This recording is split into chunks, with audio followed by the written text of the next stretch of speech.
इसे निरंतर प्रतिदिन नाम जप करती हूँ, सत्संग, एकांतिक वार्तालाप सुनती हूँ। महाराज जी, आपके श्रीमुख से कई बार सुना है कि यहाँ सब नाटक हो रहा है।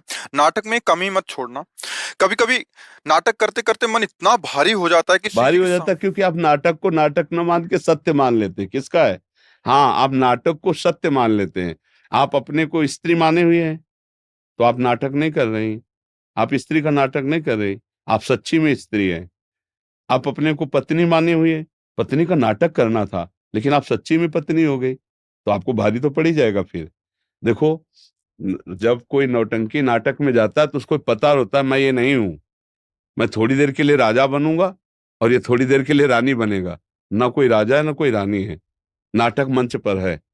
ये जगत नाटक का मंच है, यहाँ ना कोई पति है ना कोई पत्नी है ना कोई पुत्र है ना कोई पिता है। एक नाटक है थोड़ी देर के लिए, लेकिन नाटक कौन मानता है? सत्य मानता है इसे। पुत्र के वियोग में उसकी हालत क्या हो जाएगी? आप सोचो, नाटक माना था क्या? और जो नाटक मानते हैं उनको कोई फर्क नहीं होता। आए की हुज्जत नहीं, गए की तलाश नहीं। जन्मा तो भगवान की इच्छा, मरा तो भगवान की इच्छा। उसको संयोग वियोग में दुख सुख का अनुभव, द्वंद्व विमुक्ता होता है। लेकिन इतना बड़ा जगा हुआ पुरुष कोई बिरला ही होता है। अपने लोग नाटक नहीं कर रहे, अपने लोग सत्य मान रहे हैं, इसलिए मन भारी हो जाता है, इसलिए दुखी हो जाता है कि कब तक सहूं। लेकिन नाटक तो नहीं किया ना, आप सत्य मान लिए ना। अगर नाटक में देखो, तो जैसे नाटक में सिपाही का रोल हुआ, चोर को पीट रहा है, तो ना चोर को दुख है ना उसको सुख है, पर एक्टिंग पूरी वैसे ही कर रहा है।